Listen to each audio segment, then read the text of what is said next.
The world of Sterling Corp was a universe unto itself, a gleaming tower of glass and steel that pierced the clouds, a monument to ambition and relentless drive. Inside, the air hummed with the silent, frantic energy of 1,000 people chasing deadlines, climbing ladders, and dreaming of the corner office. And then there was Samuel. To the titans of industry who walked these halls, he was all but invisible, an old man with a slight stoop, his face a roadmap of wrinkles, his hands calloused from decades of labor. He was the janitor, a ghost in the machine. He moved through the pristine corridors with a practiced quietness, his grey uniform blending into the polished marble floors. He emptied bins filled with discarded dreams and half-eaten power lunches.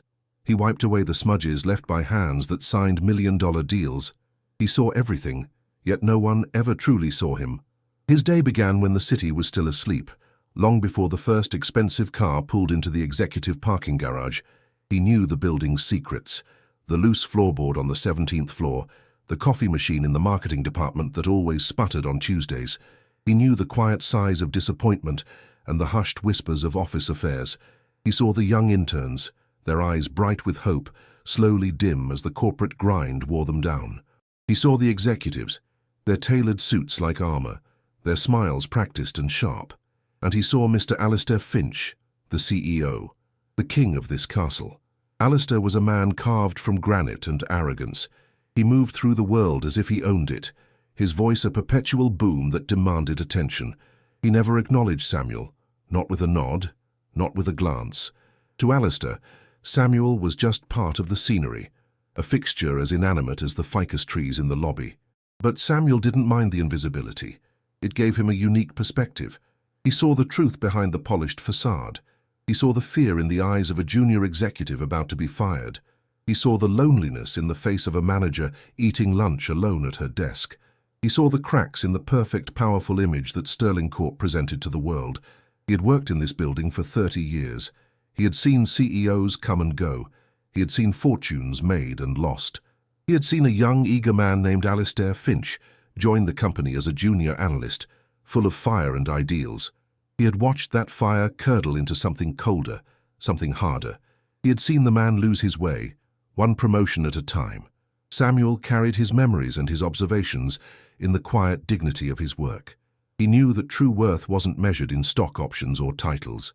It was measured in kindness, in integrity, in the simple act of seeing another human being. One sweltering Tuesday afternoon, as a heat wave choked the city, the building's air conditioning system sputtered and died. The carefully controlled climate of Sterling Corp was shattered. The hum of productivity was replaced by the groans of discomfort. People fanned themselves with folders, their expensive clothes sticking to their skin, tempers frayed. The illusion of professional decorum began to melt away. And in the middle of this chaos, a single desperate plea would set in motion a chain of events that would bring the invisible man and the powerful CEO face to face. A confrontation that would unravel a secret buried for decades, a secret that Samuel had carried in his heart, waiting for the right moment, the moment when a simple glass of water could reveal a devastating truth. And as the heat rose, so did the tension, coiling like a snake in the heart of the corporate beast, waiting for the perfect moment to strike. The failure of the air conditioning was more than an inconvenience. It was a breakdown of order. Sterling Corp, a bastion of control, was suddenly at the mercy of the elements. The sleek modern building became a pressure cooker. Men loosened their ties, their faces glistening with sweat. Women's carefully applied makeup began to run. The atmosphere grew thick with frustration and a collective primal need for relief. The water coolers, usually an afterthought, became oases in a desert of corporate ambition. Lines formed, conversations grew curt, and the thin veneer of civility wore dangerously thin. It was a raw, unfiltered glimpse into the true nature of the people who worked there. The usual hierarchy seemed to dissolve, replaced by a more basic one: those who had water and those who did not. Alistair Finch was furious. He strode through the sweltering office, his face a thundercloud. He barked orders into his phone, demanding to know why the backup generators hadn't kicked in, why the most expensive HVAC system money could buy had failed. He saw the discomfort of his employees not as a shared struggle, but as a personal affront, a failure of his perfect, well-oiled machine. He saw their sweat-drenched faces as a sign of weakness, an unprofessional display that tarnished the image of his company. He was a man who believed in control, in dominance over every aspect of his environment. This loss of control was maddening. He felt a desperate thirst, a dryness in his throat that mirrored the parched anger in his soul. He stormed towards the executive kitchenette, a private sanctuary of polished chrome and imported coffee beans, only to find the water dispenser empty. A low growl escaped his lips. He burst out of the kitchenette and his eyes scanned the floor. He saw a junior analyst, a young man named Kevin holding a bottle of water. "You," Alistair boomed, his voice echoing in the tense quiet. "Give me that." It wasn't a request. It was a command. Kevin, startled, fumbled with the bottle, his eyes wide with a mixture of fear and resentment. He hesitated for a moment, his own thirst a pressing concern. But one look at Alistair's imperious glare was enough. He handed over the bottle, his head bowed in submission. Alistair snatched it from him, twisted the cap and drained half of it in one long, desperate gulp. He didn't say thank you. He didn't acknowledge the young man's sacrifice. He simply took what he wanted, as he always did. The act was a small one, but it sent a ripple of silent indignation through the office. It was a stark reminder of the power imbalance that defined their world. Alistair was the king, and they were his subjects, there to serve his needs. Meanwhile, Samuel continued his rounds, his movements slow and deliberate. He saw the unfolding drama, the small acts of selfishness, and the rare flickers of compassion. He saw managers hoarding water bottles in their offices while their assistants wilted at their desks. He saw people snapping at each other over trivial matters, their patience worn away by the oppressive heat. He felt a deep sadness. This building, this symbol of success and power, was revealing its true, ugly foundation. It was a place built on a pyramid of fear and self-interest. He paused his mopping, his old back aching, and looked out the massive window at the shimmering city below. He remembered a time when things were different, a time before the glass tower, before the million-dollar deals, a time when a different kind of man had been in charge, a man who understood that a company's greatest asset wasn't its stock price, but its people, a man Alistair Finch had long forgotten.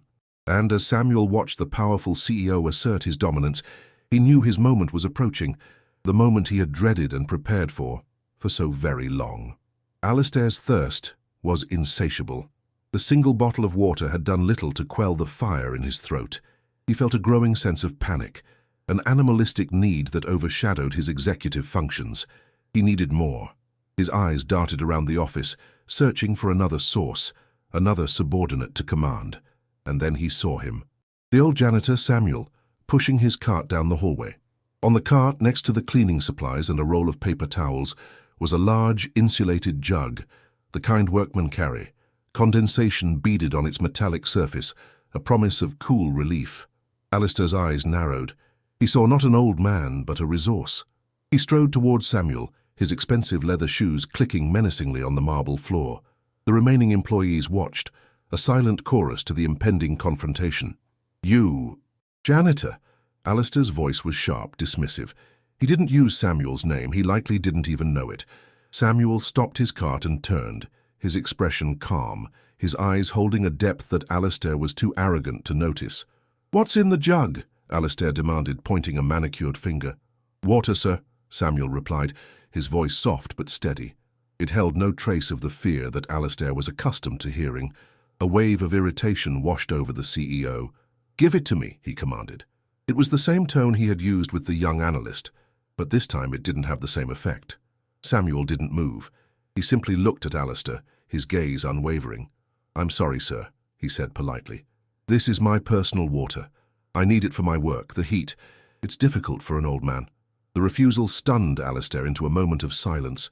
He was not a man who was told no, especially not by someone he considered to be less than nothing.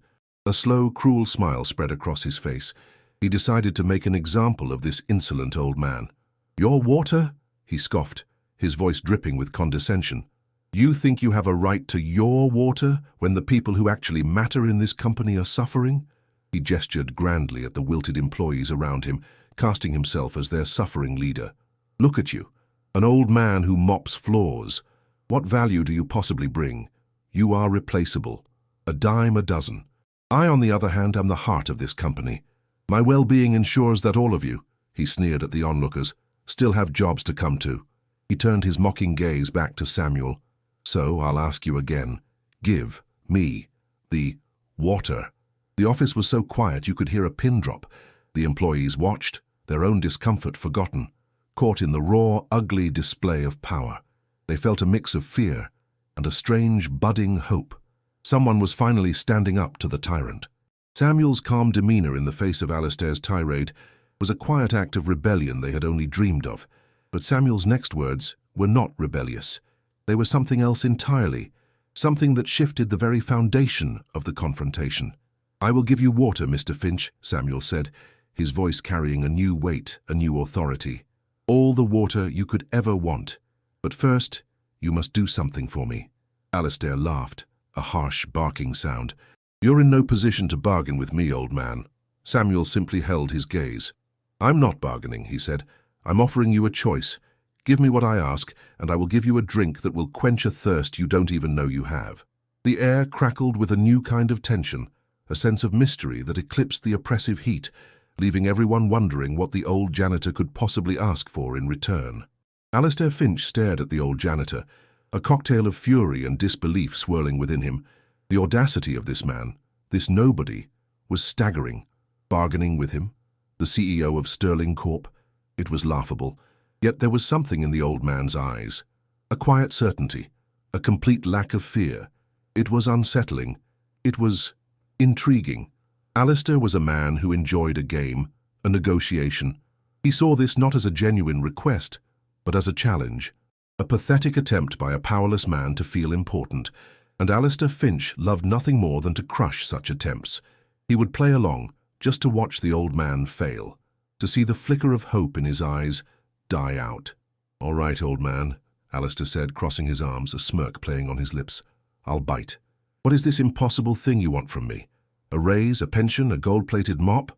He chuckled, and a few of the senior managers, ever the sycophants, echoed him with nervous, forced laughter. The rest of the office remained silent, holding their breath. Samuel didn't smile. He simply reached into the pocket of his grey work shirt and pulled out a small, folded and worn piece of paper. It was yellowed with age, the creases so deep they looked like they might tear the fragile document apart. He held it out to Alistair. "I want you to read this," Samuel said, "out loud, for everyone to hear." Alistair looked at the tattered piece of paper with disdain. It looked like something fished out of a trash can. "You want me to read your grocery list?" he mocked. "Is that the price of your precious water?" "It's not a grocery list, Mr. Finch." Samuel's voice was low, yet it carried across the silent room. "It's a letter that was written a long time ago in this very building." Curiosity, stronger than his pride, got the better of Alistair. He snatched the paper from Samuel's hand. The paper was so brittle it felt like it might crumble into dust. He unfolded it carefully, his eyes scanning the faded, handwritten script. The handwriting was elegant, a flowing cursive that spoke of a different era. As he began to read, his mocking smile faltered. The words on the page were not what he expected. They were not a request for money or a complaint.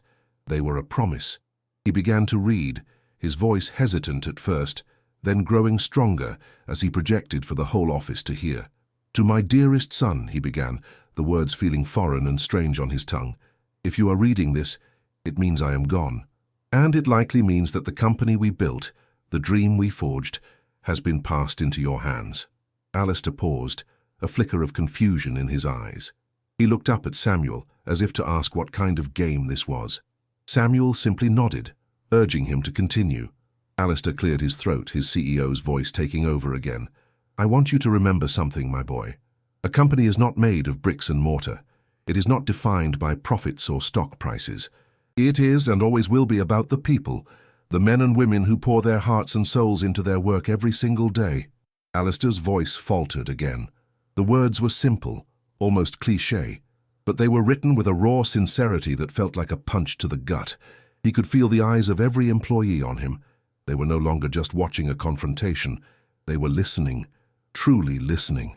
He felt a strange, unfamiliar emotion bubbling up inside him, a mixture of annoyance and something else, something that felt dangerously close to shame. He looked down at the letter, then back at the old janitor, whose face was a mask of stoic patience. He didn't understand what was happening, what this old man was doing. But he knew with a chilling certainty that he had to keep reading. The simple request had become a public spectacle, and Alistair Finch, the master of control, was slowly but surely losing his grip on the narrative. The air in the office was thick with more than just heat. It was thick with the weight of the past. Alistair Finch held the fragile letter, its edges trembling slightly in his hand. He was a performer, used to commanding a stage, but this was a script he had never rehearsed. The words belonged to a ghost, and they were beginning to haunt the room. He felt 100 pairs of eyes on him, their gazes a mixture of curiosity and judgment.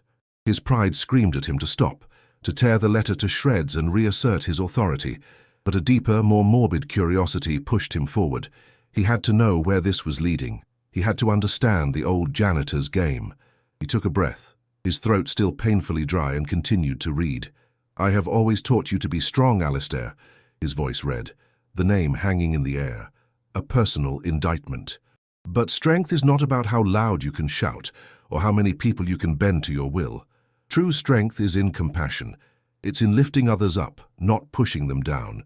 It's in remembering the name of the man who cleans your office. It's in sharing your water on a hot day." A nervous cough rippled through the room. The words were so specific, so pointed. It was as if they had been written for this very moment. Alistair's knuckles turned white as he gripped the letter. This was a setup. The old man had planned this. He shot a venomous glare at Samuel, who stood impassively by his cart, his eyes fixed on Alistair, not with anger, but with a profound, weary sadness. Alistair forced himself to continue, his voice becoming strained, tight. "We started this company with nothing but a dream and a handful of loyal people who believed in us. We were a family. We shared our lunches, we celebrated our victories, and we weathered our storms together. Never forget that, my son. Never forget the people who were there at the beginning, the ones who laid the foundation upon which you now stand."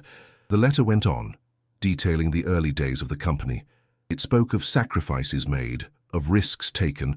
It mentioned names of people Alistair had never heard of, names of secretaries, welders, and accountants who had been the lifeblood of the fledgling enterprise. It painted a picture of a company that was completely alien to the sterile, ruthless machine that Sterling Corp had become. He read of a time when the founder, his own father, had worked alongside his employees on the factory floor, his hands greasy, his laughter echoing through the workshop. He read of a Christmas party where his father had personally given a bonus to every single employee, calling each one by name and thanking them for their hard work. It was a portrait of a leader so fundamentally different from the man Alistair had become. He was reading his own condemnation, written in his father's hand. The words were not just ink on paper, they were echoes of a forgotten conscience. They were a mirror, reflecting a distorted, monstrous version of the man his father had hoped he would be. He could feel his carefully constructed composure beginning to crack. The armor of his arrogance was being chipped away, one gentle, powerful word at a time. He reached the final lines of the letter. His voice was now barely a whisper.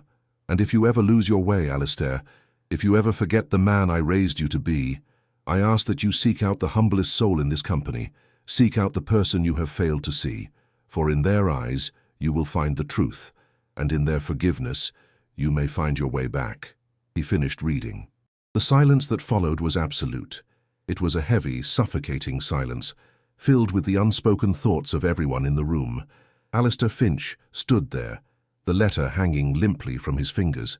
He felt exposed, stripped bare in front of his entire company. The ghost of his father had filled the room, and its judgment was inescapable. He looked up from the letter, his eyes finally meeting Samuel's, and for the first time, he saw not a janitor, but a man. And in that man's eyes he saw a history he never knew existed. The silence in the room stretched, taut and fragile. Alistair Finch stood frozen, the letter a damning testament in his hand. The words of his father echoed in his mind, stripping away layers of pride and authority he had spent a lifetime building. He felt small, a feeling so foreign, so unwelcome. It made him dizzy. He looked at the old janitor, truly looked at him, for the first time in 30 years.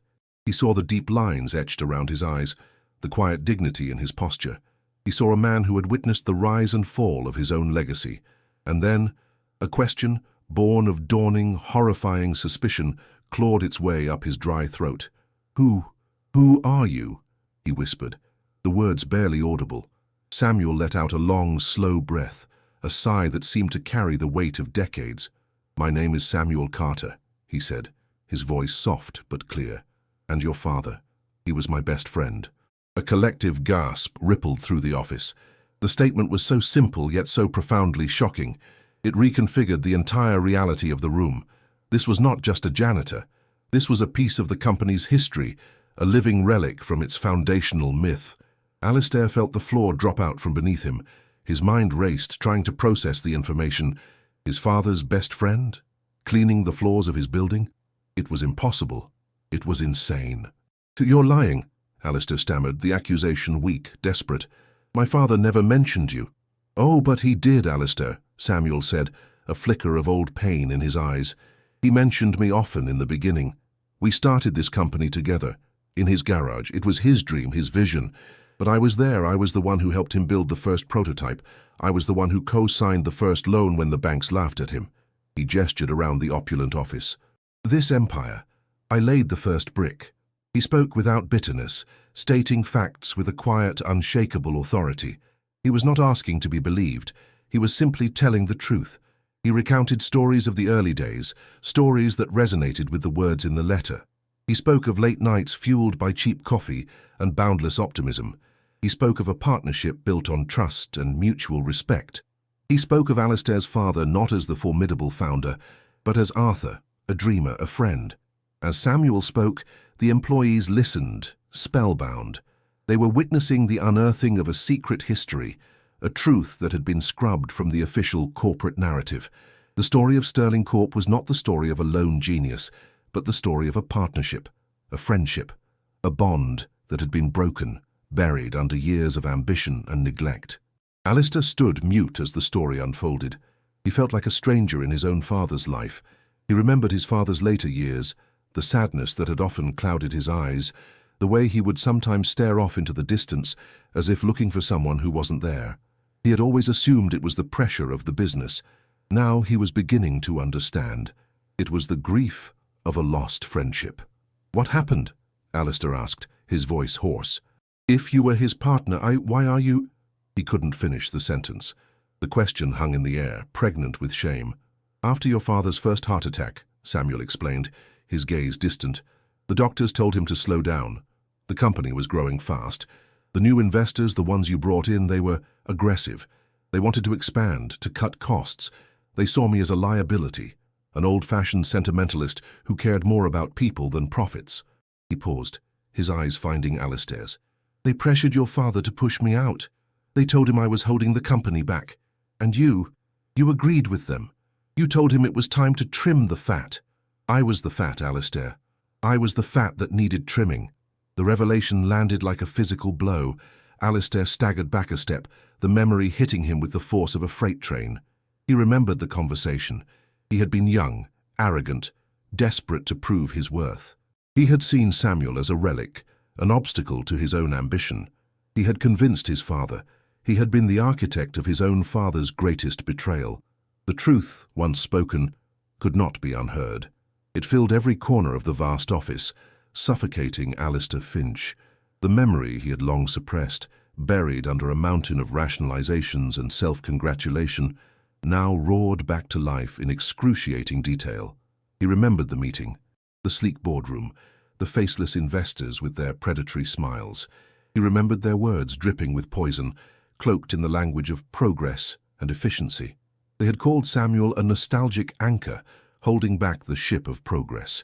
And he, Alistair, had not only agreed, he had championed the idea. He had seen it as his chance to step out of his father's shadow, to mold the company in his own image, a modern, ruthless, profitable image. He remembered his father's face in that moment, the deep, wounded look in his eyes, the way his shoulders had slumped in defeat. His father had tried to argue, to defend his friend, but he was tired, his health was failing, and his own son was leading the charge against him. Alistair had told himself it was for the best, that it was just business. He had repeated that lie to himself for 30 years. He had built his entire career, his entire identity, on that lie. And now the lie had crumbled, leaving him exposed and hollow. He looked at Samuel, this man he had cast aside, this man who had been his father's other half. He saw not a janitor, but the ghost of his own integrity, the living embodiment of his deepest, most profound failure. "Why?" Alistair's voice was a choked whisper. "Why would you stay? Why would you work here like this?" The question was a plea for understanding, a desperate attempt to make sense of a reality that had been turned upside down. "Because I made a promise to your father," Samuel said, his voice imbued with a solemn grace. "On his deathbed, he was a broken man, Alistair, broken by what he had allowed to happen. He knew he had failed me. He made me promise that I would stay, that I would watch over the company, that I would watch over you." This was the final, devastating blow. Samuel's presence wasn't a coincidence. It wasn't a cruel twist of fate. It was a mission, a sacred duty entrusted to him by a dying friend. He wasn't a janitor. He was a guardian, a silent, invisible protector of a legacy Alistair had spent his life corrupting. "He told me," Samuel continued, his gaze piercing Alistair's soul, "that one day you would lose your way completely, that your thirst for power would parch your soul. He made me promise that when that day came I would be there. He wrote that letter," he gestured to the crumpled paper in Alistair's hand, "and gave it to me. He said, when he is at his most arrogant, when he is at his most lost, give him this. And then, Samuel, give him a glass of water. It's what a friend would do." The simple, profound humanity of that request shattered the last of Alistair's defenses. His father hadn't sought revenge. He hadn't wanted his son to be punished. He had wanted him to be saved. He had orchestrated this moment across the veil of death to offer his lost son a path back to grace, a glass of water, a simple act of kindness from the man his son had wronged the most. The weight of it all became too much to bear. The 30 years of lies, the betrayal of his father, the cruelty he had shown to the man who was his father's brother in all but blood. It all crashed down on him. His legs gave out. The powerful, invincible CEO of Sterling Corp, the king of the glass tower, fell to his knees. The sound of his body hitting the polished marble floor echoed in the stunned silence. He wasn't crying. Not yet. He was simply broken, defeated by a truth he could no longer outrun. And in that moment of absolute surrender, he finally understood the meaning of true thirst, a desperate longing not for water, but for redemption. The image was one that would be seared into the memory of every person at Sterling Corp. Alistair Finch, the titan, the tyrant, on his knees, not in a posture of power, but in one of utter defeat. His head was bowed, his expensive suit rumpled, his face buried in his hands. The silence in the room was no longer tense or awkward. It was reverent. The employees were no longer spectators at a corporate drama. They were witnesses to a soul being laid bare. They saw not a CEO, but a man. A broken, grieving son confronted with the enormity of his failings. Their resentment, their fear of him dissolved, replaced by a complex and deeply human emotion, a kind of sorrowful empathy. Samuel watched him for a long moment. There was no triumph in his eyes, no satisfaction, only a profound, aching compassion. He had carried this burden for 30 years.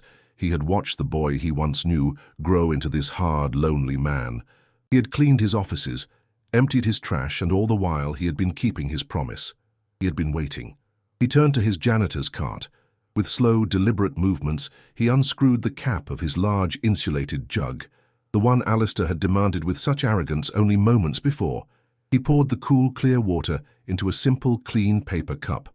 He walked over to the kneeling CEO. The sound of his steady, soft footsteps was the only sound in the room. He knelt, his old knees creaking in protest until he was at eye level with Alistair. It was an act of profound humility, the wronged man kneeling to serve the man who had wronged him. He held out the cup of water.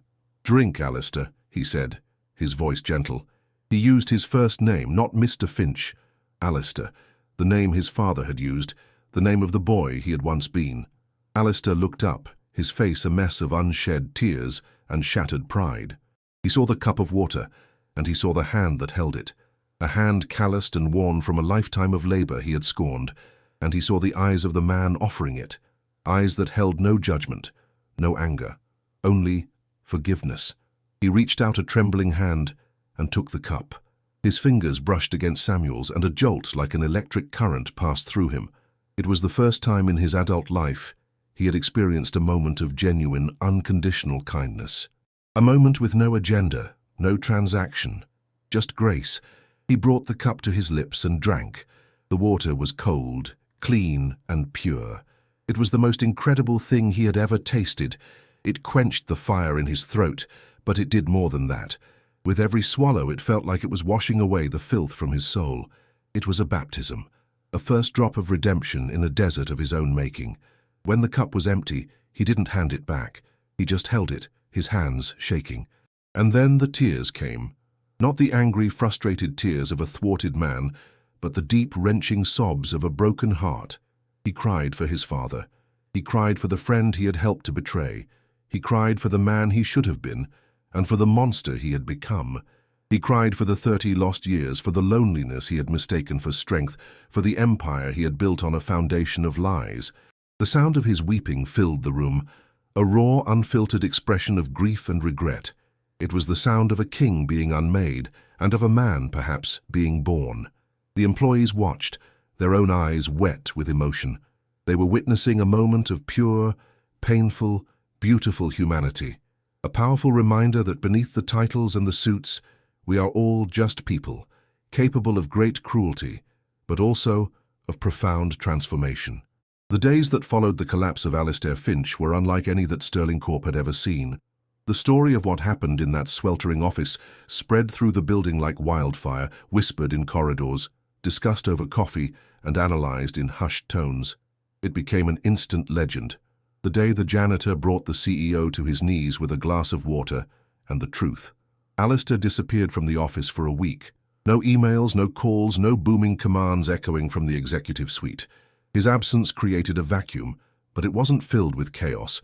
It was filled with a strange, tentative sense of hope. The oppressive fear that had long choked the company culture began to dissipate, replaced by a cautious optimism. When Alistair returned, he was a different man. The arrogant swagger was gone, replaced by a quiet, somber humility. His eyes, once sharp and dismissive, were now filled with a deep, lingering sadness, but also a new clarity. He called an all-hands meeting, not in the formal auditorium, but in the main lobby, with everyone gathered around. He stood before them, not on a stage, but on the same marble floor where he had knelt, and he did something no one had ever expected. He apologized. He spoke of his father, of his own ambition, of the terrible mistake he had made. He spoke of Samuel Carter, introducing him not as a janitor, but as a co-founder of the company, and as his father's dearest friend. He told them the full story, holding nothing back. His confession was raw, honest, and deeply humbling. Then he turned to Samuel, who stood at the edge of the crowd, and asked for his forgiveness in front of everyone. Samuel simply nodded, a gentle smile on his face. "There is nothing to forgive, Alistair," he said. "Your father has been waiting a long time for you to come home."